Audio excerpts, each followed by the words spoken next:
मैंने आज आपके सामने बहुत लंबी चौड़ी कोई गुफ्तगू नहीं करनी,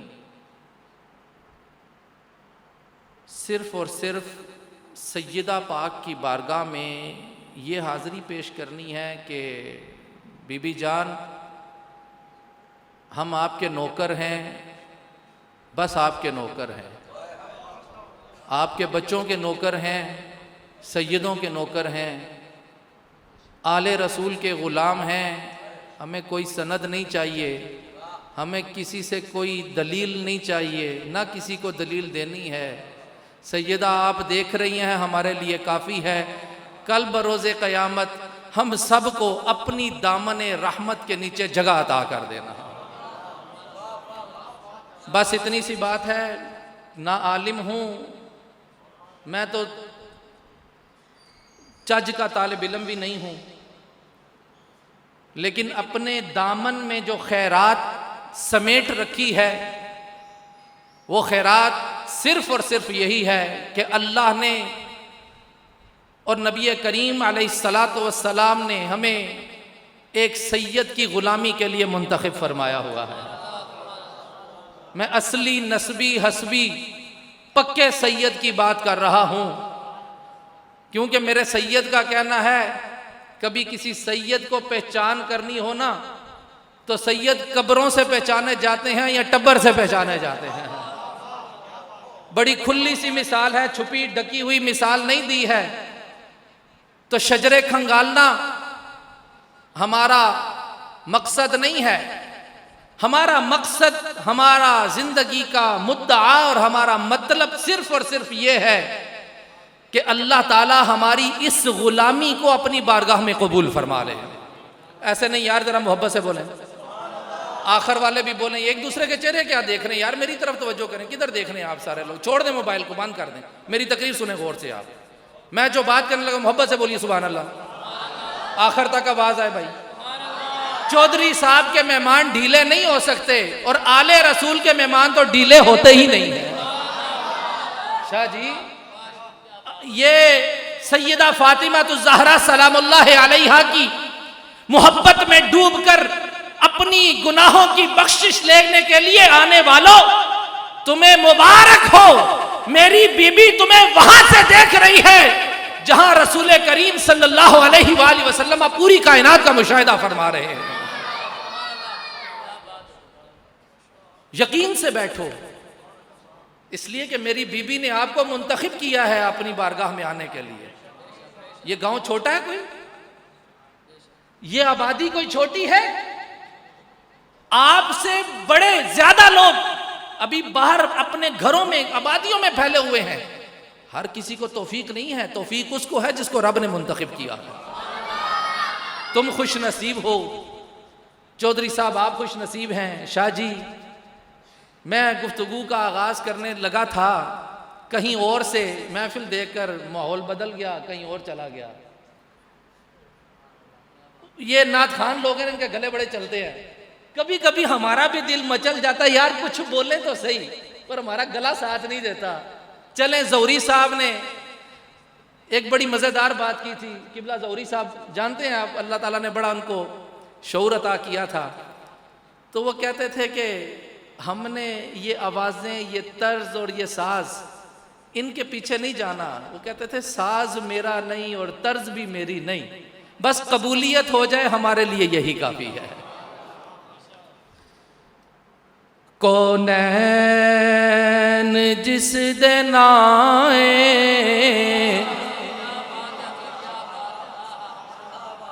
हसनैन दियो माए, कौनैन जिस दिन आए, हसनैन दियो माए, हसनैन दियो माए, जो रहमता दी छाए, जो रहमता दी छाए, हसनैन दियो माए, हसनैन दियो माए को नैन जिस दिन आए, हसनैन दियो माए। मोहतरम सामईन और हाज़रीन, आला हजरत इमाम अहले सुन्नत फाज़ल बरेलवी इमाम अहमद रज़ा ख़ान साहब रहमतुल्लाह ताला अलैह, बरेली शरीफ के एक मोहल्ले में आपकी दावत की गई। दावत की गई तो जिन्होंने मदऊ किया उन्होंने हजरत को लेने के लिए पालकी का इंतज़ाम किया। वो पालकी भेजी गई हजरत को लेने के लिए। हजरत उसमें सवार हुए। सवार होकर अहले खाना की जानिब जा रहे थे। 4 मजदूर उस पालकी को उठाए हुए थे। कितने? 4 मजदूर। तवज्जो है ना? 4 मजदूर उस पालकी को उठाए हुए थे। तो आला हजरत पालकी के अंदर सवार थे। चलते चलते आला हजरत इमाम अहमद रज़ा ख़ान फाजिल बरेलवी ने आवाज़ दी, रोको रोको रोको। पालकी को रोका गया। पूछा कि हजरत क्यों रुकवाया? फौरन पालकी से बाहर आए। बाहर आकर आपने पूछा, मुझे अपने प्यारे आका, मेरे महबूब, मेरी जान से प्यारे मोहम्मद मुस्तफ़ा सल्लल्लाहु अलैहि वसल्लम की खुशबू महसूस हो रही है। तुम 4 लोगों में से कोई सैयद तो नहीं है?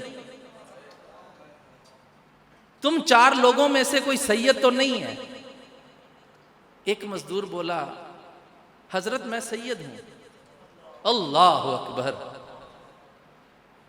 आज इमाम अहमद रज़ा ख़ान फाजिल बरेलवी का नाम इस्तेमाल करने वालों की बड़ी कसरत है। आज बड़े लोग उस नाम को सहारा बनाकर अपने अपने खुद से बातिन का इजहार करने की कोशिश करते हैं। सुनो, इमाम अहले सुन्नत की तालीमात और आपकी मोहब्बत और आपके जज्बों का अंदाज क्या था? इमाम अहले सुन्नत ने कहा, तुम सैयद हो? अपना इमामा उतारा, उस मजदूर के कदमों में रख दिया और अपना इमामा उतारने के बाद उसके सामने ऐसे हाथ जोड़ के खड़े हो गए, मुझे माफ कर दीजिए। और गिरदान बना दी कि माफ कर दीजिए, माफ कर दीजिए, माफ कर दीजिए। माफी मांगने लग गए। उस मजदूर ने कहा, हजरत आपको तो मालूम नहीं था। कहा, नहीं, मुझसे भूल हो गई। बरोज़े महशर रहमतुल लिल आलमीन आका के सामने क्या चेहरा लेकर जाऊंगा कि जिनके नालैन मेरे सर का ताज थे, मैं उनके कदमों पर सवारी करता रहा। मैं क्या चेहरा लेकर आका की बारगाह में जाऊंगा? उस मजदूर से माफी मांगी और बात यहां खत्म ना हुई। आगे फरमाया, अब आप इस पालकी में सवार होंगे और अहमद रजा इसको कंधा देकर लेकर जाएगा। ये सैयद का एहतराम है।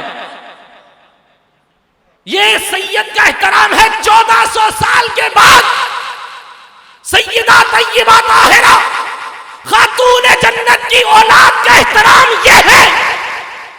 औलाद फातिमा तो ज़हरा का एहतराम यह है कि इमाम अहले सुन्नत जो इल्म का पहाड़ था, नाबगा असर था, 50 उलूम का धनी था, जिसके पास दलाइल के अंबार थे, जो किताबें पढ़ना जानता था, लिखना जानता था, बोलना जानता था। इमाम अहले सुन्नत ने कहा, आप अंदर तशरीफ रखिए। उसने कहा, नहीं, आप आलिम दीन हैं। कहा, नहीं, मैं जो हूं मुझे पता है, मन आलम के मन दानम। आप अंदर सवार होइए, अहमद रजा इसको कंधा देकर लेकर जाएगा। जब तक आप बीच में सवार नहीं होंगे तो मेरी खुलासी नहीं होगी। मैं कौन सा चेहरा लेकर हुजूर रहमत आलम सल्लल्लाहु अलैहि वसल्लम की बारगाह में जाऊंगा। अब चश्मे फलक ने वो मंजर देखा और जितने साथ हुजूम में लोग थे सब भी देख रहे थे। वो सैयद ज़ादा मजदूर था, पालकी के अंदर बैठा हुआ था। इमाम अहमद रजा अपने कांधे के ऊपर उस पालकी को उठाकर जा रहे हैं।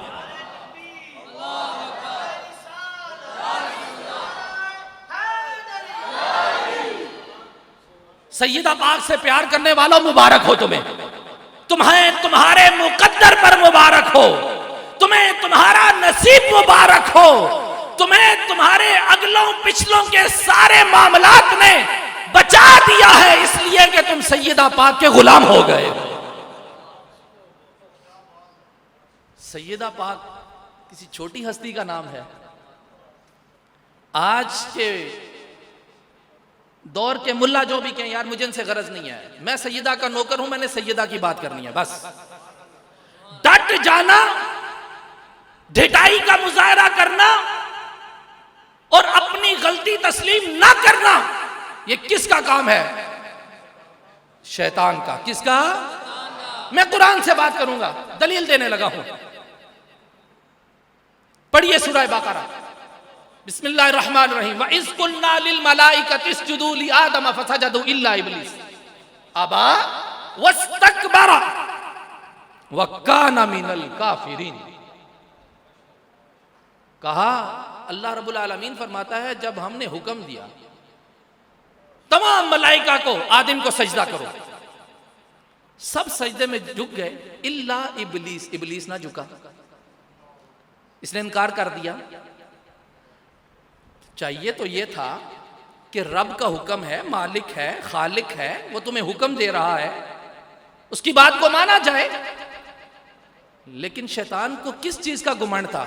जिस बात को मैं करने लगा हूं वो सुनिए, शैतान ने क्यों इनकार किया? उसको गुमंड किस चीज का था? उसको अपने इल्म पर बड़ा गुमंड था। गुमंड इतना हुआ कि रब को अपनी इल्मी दलील पेश करने लगा, कहने लगा खलकतनी मिन नारिन व खलकतहु मिन तीन, मैं आग से बना हूं, रब को दलील देता है मैं आग से बना हूं, ये मिट्टी से बनी है, मिट्टी आग से अफजल नहीं है, इसलिए मैं इसको सजदा नहीं करूंगा। अल्लाह ताला ने उसको जन्नत से बाहर निकाल दिया। उसने जन्नत से बाहर जाना कबूल कर लिया, लेकिन अपनी बात से रजू नहीं किया, वापस ना मुड़ा, रब के सामने दलील देने लगा, रजू ना किया, जन्नत से बाहर हो गया, रांदाए दरगाह हो गया, बाहर निकाल दिया गया। तो साहिबों मुझे बस बात आपके जहनों पे छोड़नी है, जो रजू कर ले वो बंदा खुदा होता है, जो रजू नहीं करता वो शैतान का दोस्त होता है। व इज़ कुल्ना लिल मलाइकति इसजुदू लि आदम फसजदू इल्ला इब्लीस। फिर क्या हुआ? व काना मिनल काफिरीन, काफिरों में से हो गया। सामईन अज़ीज़ वकार शाह जी आपकी बड़ी मेहरबानी, तवज्जो से आप समाअत फरमा रहे हैं। फातिमा तो ज़हरा सलामुल्लाह अलैहा की बारगाह में हाजिर हो तो आंखें झुकाकर, मेरे शाह जी ने परसों फरमाया है, मेरे किबला मोहतरम मुफक्किर इस्लाम, मुफस्सिर कुरान, पैकर इखलास व मोहब्बत अल्लामा पीर सैयद रियाज हुसैन शाह साहब ने परसों के प्रोग्राम में फरमाया, आपने फरमाया जो आज सैयदा की बारगाह में निगाहें झुकाते हैं ना, उनको कल भी अल्लाह ताला निगाहें झुकाने की तौफीक अता फरमाए।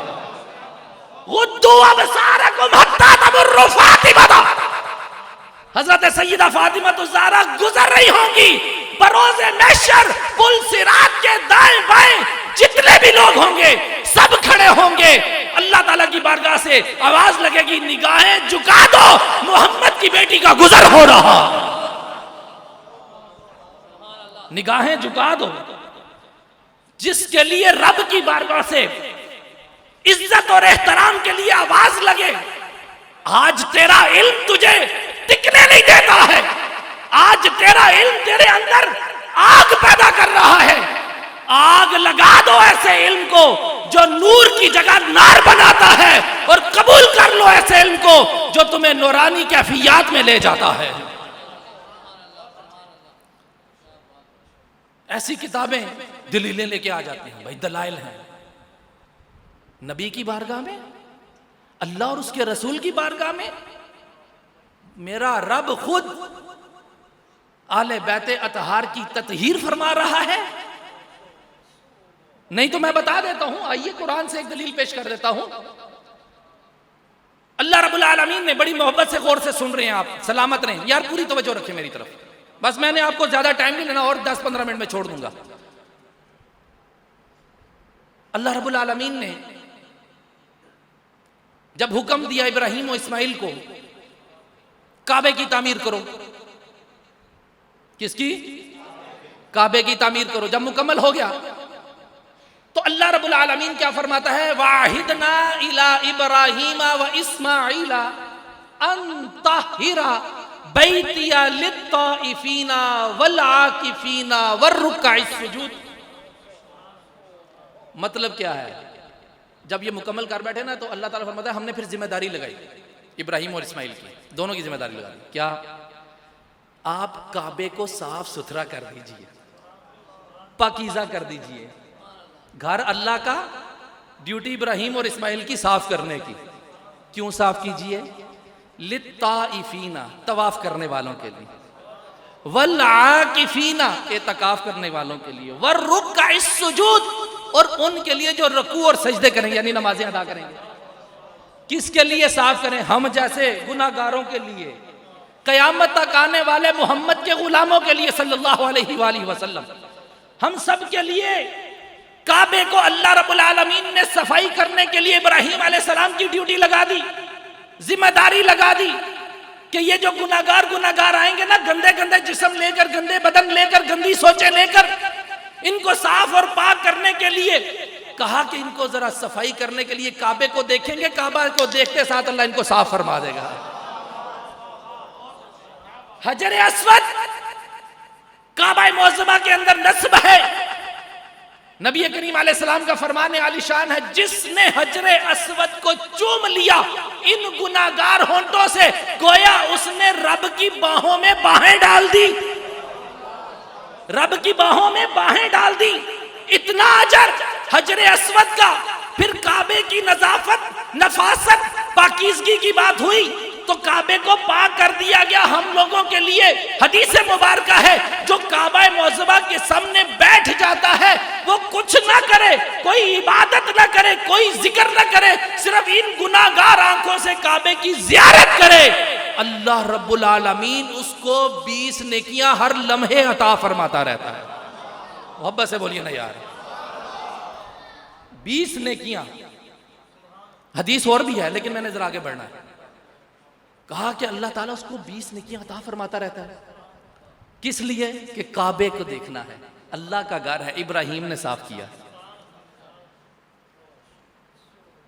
दूसरी तरफ जरा ले चलूं आपको, ये काबे की अजमत, इब्राहिम ने सफाई की, इब्राहिम ने पाकीज़ा किया, कुरान का हिस्सा बन गया, कयामत तक के लिए हिस्सा बन गया। बात आई नबी के घराने की।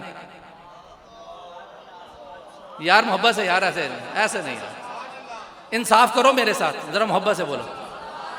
बात आई नबी के घराने की, बात आई अहले बैते अतहार की पाकीज़गी की। रब फरमाता है इन्नमा युरीदुल्लाहु लियुज़हिबा अन्कुमुर रिज्सा अहलल बैत व युत्तहिरकुम तत्हीरा। अल्लाह ताला फरमाता है, मेरे शाह जी ने तर्जुमा किया है, मुफस्सिर कुरान बड़ा खूबसूरत तर्जुमा करते हैं। लोग कहते हैं ए अहले बैत, ए नबी के घराने वालों, अल्लाह ये चाहता है कि तुमसे गंदगी दूर कर दे।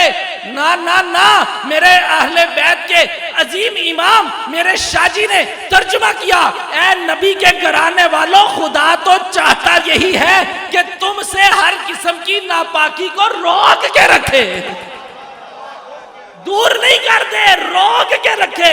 दूर उससे की जाती है जिससे लगती है, रोका उससे जाता है, करीब नहीं जाने दिया जाएगा।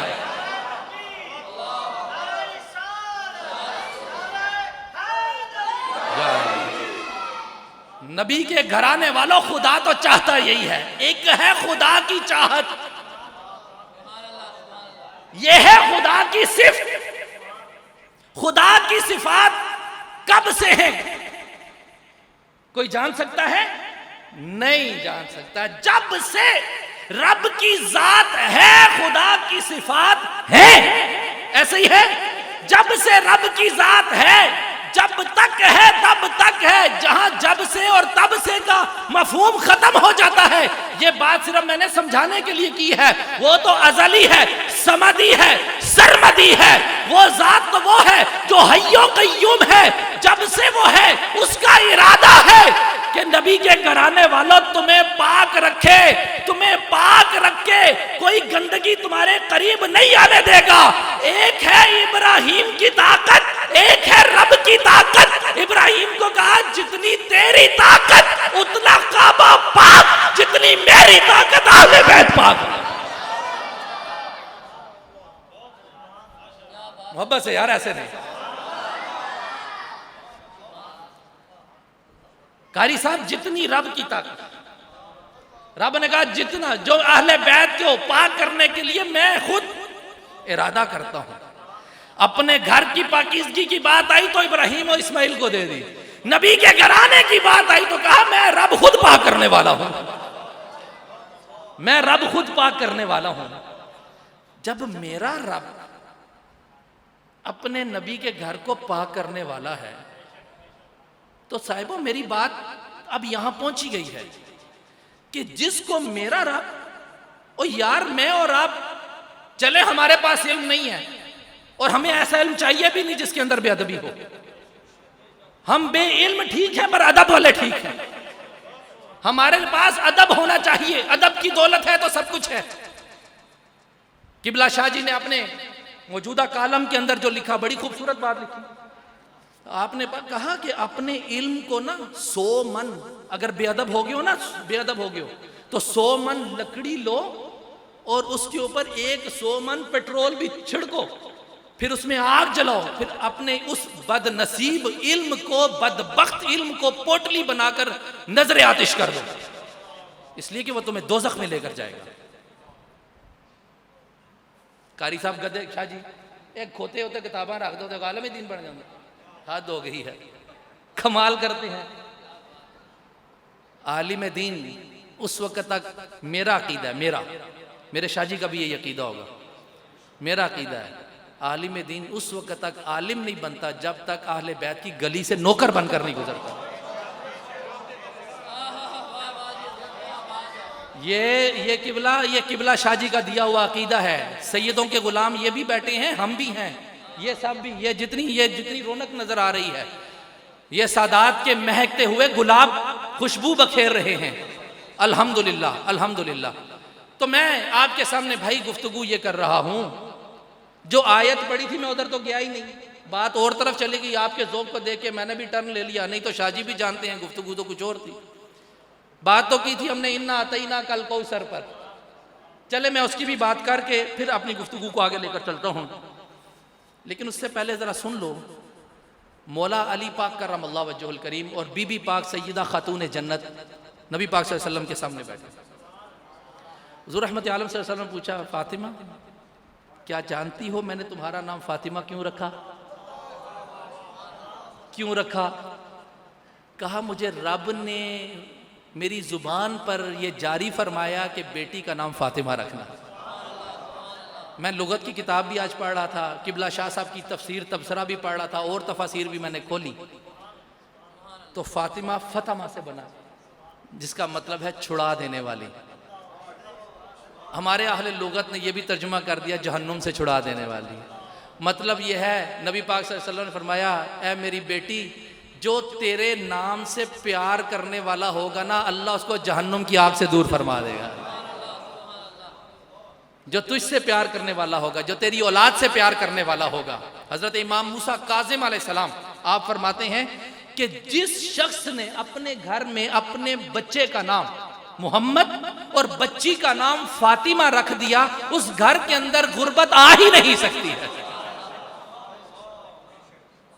तो साहिबो, हमें जब मज़े की जिंदगी मिली हुई है, हमें पुरसुकून जिंदगी मिली हुई है, हमारे वजूद पुरसुकून हैं, हम राहत में हैं, चैन में हैं, सुकून में हैं, इसलिए कि हम आले नबी के नौकर हैं। जब हमें ये सारी दौलतें मिली हैं तो हमें किसी नारी के पास जाने की क्या जरूरत?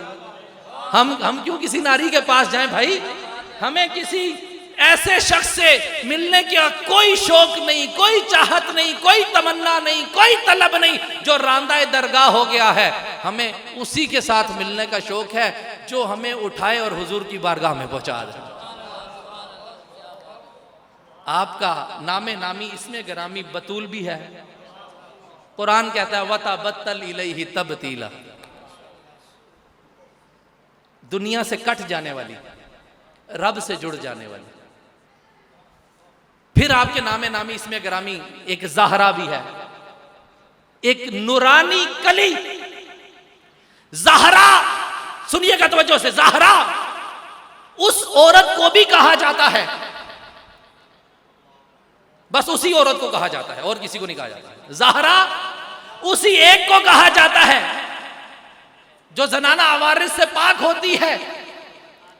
तो साहिबा मुझे बताओ ना, तारीख पढ़ो ना, अहादीस पढ़ो ना, जरा झूमो ना, जरा मोहब्बत से इस गली में उतरो तो सही, जरा मोहब्बत की आंख से खुलूस वाला दिल लेकर अपने दामन तलब को दराज करके जरा वहां उतरो तो सही, फिर पढ़ो तो सही। अहले बैत की तारीख कितनी मीठी है, कितनी खूबसूरत है, कितनी प्यारी है। जनाना आवारे से पाक औरत को जब तक जनाना मसाइल अवारिज ना प्रॉपर हों, घर में औलाद पैदा नहीं होती। ऐसे ही है, औलाद पैदा नहीं होती, ये मेडिकल का उसूल है।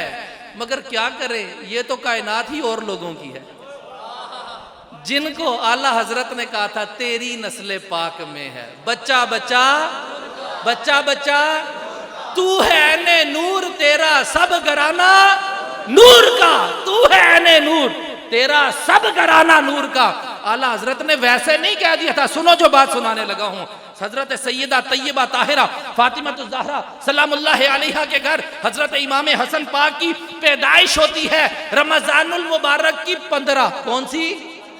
रमजानुल मुबारक की 15 तारीख सैयदना इमाम हसन अलैहिस्सलाम की विलादत का वक्त जोहर के बाद है। जोहर के बाद हजरत सैयदा हजरत इमाम हसन की विलादत आपके घर में होती है। फिर उसके बाद नमाज असर का वक्त आता है। सैयदा फिर मुसल्ले पे ना रोजा छूटा ना नमाज छूटी। तेरी नस्ले पाक में है बच्चा बच्चा नूर का, तू है ने नूर तेरा सब घराना नूर। किबला किबला जरा दिल की आंखें खोलो, जरा मोहब्बत की आंखें खोलो। बस मैं खत्म करने लगा हूं। मोहब्बत की आंख खोलकर जरा पढ़ो तो सही, जरा सुनो तो सही कि आले रसूल का मुकाम क्या है। नबी करीम अलैहिस्सलाम ने फरमा दिया हुब्बु आले मुहम्मदिन जवाजुन अला सिरात। तुम में से जो कोई भी गुनाहगार से गुनाहगार भी है, मेरी आल से प्यार करने वाला है, कयामत के रोज पुल सिरात से पार हो जाएगा। हुब्बु आले मुहम्मदिन जवाजुन अला सिरात। गुफ्तगू तो मैं बिल्कुल समेटने की कोशिश कर रहा हूं, लेकिन यार ये टॉपिक इतना मीठा है। सैयदा पाक की बातें, यकीन जाने अल्लामा इकबाल की बात मुझे समझ आती है। वो कहता है कि अगर शरीयत में मना ना होता तो सैयदा मैं तेरी कब्र का तवाफ करता। क्यों कहा था? इकबाल कोई जाहिल था? तुम लोग तो देर भी नहीं लगाते शिर्क बिदअत के फतवे लगाते हुए।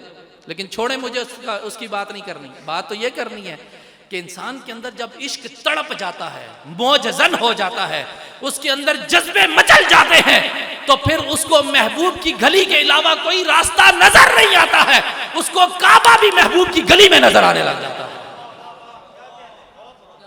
सामईन जी वकार, हम रसूल करीम सल्लल्लाहु अलैहि वसल्लम की आल के अदना अदना अदना से नौकर हैं। किबला शाह जी ने एक मर्तबा मुझे कहा था कि यार, एक बंदे ने एक मसला पूछा था, तो उसके मसले के जवाब में, वो मैंने आपको नहीं बताऊंगा क्या है, लेकिन उसके मसले के जवाब में शाह जी ने फरमाया कि पढ़ा करो, दुरूद शरीफ पढ़ा करो। और जिस वक्त दुरूद शरीफ पढ़ते पढ़ते व आला आली ही आता है ना, तो ज़रा 2 दफ़ा पढ़ लिया करो, ज़रा 3 दफ़ा पढ़ लिया करो। है ना मज़े की बात यार। ये बातें कहाँ से मिलेंगी? ये सैयदों के घर से ही मिल सकती है। ये कोई आले रसूल ही बता सकता है, हर बंदा नहीं जानता। ये दिल की बातें जो दिलों में इल्का होती हैं, जो इल्हाम की तरह अल्लाह रब्बुल आलमीन इन सूफिया और इन बुजुर्गाने दीन के दिलों में अल्लाह उतारता है, ये हमारे लिए नेमत है कि आज वो बातें खोल खोल के हमारी निजात के लिए हमें बता रहे हैं। सामाईन ज़ी वकार, मैं बस यहाँ पर आखिरी बात करूँगा और आप कहेंगे वो आखिरी होती ही नहीं है। यार क्या करूँ, मेरा भी दिल नहीं करता ख़त्म करने का, लेकिन अब ख़त्म करने लगा हूँ। सिर्फ यही बात है कि यार वो ये सूरह कौसर क्यों आई थी, चलो सुन ही लो, इतनी सी बात सुन लो बस, ज़्यादा नहीं। सूरह कौसर क्यों आई थी? सूरह कौसर इसलिए आई थी कि मुशरिकीन और काफरों ने ना नबी करीम अलैहिस्सलातु वस्सलाम की औलाद के फौत होने का जश्न मनाया था, इस दुनिया से जाने का जश्न बनाया था, और कहा था कि मोहम्मद ला वलद हो गए हैं, नाउज़ु बिल्लाहि मिन ज़ालिक। अल्लाह रब्बुल आलमीन ने कहा तुम मेरे महबूब के बारे में बात करते हो, तुम ला वलद हो। मेरा महबूब वो है जिनको हमने कौसर अता किया है। इन्ना आतैना कल कौसर, ए महबूबा हमने आपको कौसर अता कर दी। मैं कौसर में ज़्यादा नहीं उतरूंगा, सिर्फ इतनी बात करने लगा हूँ कि खैर कसीर, जिस वक़्त अल्लाह रब्बुल आलमीन की बारगाह से खैर मिले, कसरत के साथ खैर मिले, और कसरत भी कसरतों की इंतहा पर पहुँच जाए, उस इंतहा को अल्लाह रब्बुल आलमीन ने फरमाया ए महबूबा तुझे मैंने कायनात की हर खूबी, हर हुस्न, हर जमाल और हर खजाने की चाबी महबूबा तुझे अता कर दी। अगर नहीं अता किया तो एक उलूहियत अता नहीं की, उलूहियत के अलावा सब कुछ तुझे अता फरमा दिया है, सब कुछ तुझे अता फरमा दिया। शाह जी गलत हूं तो रोक दीजिएगा। सब कुछ महबूबा तुझे अता फरमा दिया है। ये खैर कसीर की इंतहा है जो हुजूर रहमत आलम सल्लल्लाहु अलैहि वसल्लम को अता फरमाई। आइए, अल्लामा फखरुद्दीन राजी की बात बड़ी पसंद आई। अल्लामा फखरुद्दीन राजी कहते हैं ये खैर कसीर जाने तो सही है क्या, किस चीज का नाम है, हम समझना चाहते हैं। तो अल्लामा फखरुद्दीन राजी ने देखा, बहुत सारे मुफस्सिरीन ने और तराजिम भी किए, किसी ने कहा जन्नत की एक नहर का नाम है, किसी ने कहा उलमा का नाम है, किसी ने कहा उम्मत मोहम्मदी का नाम खैर कसीर है। अल्लामा फखरुद्दीन राजी फरमाते हैं इससे मुराद ये है कि अल्लाह ने मोहम्मद सल्लल्लाहु अलैहि वसल्लम को फातिमा अता फरमा दी, खैर कसीर अता फरमा दी।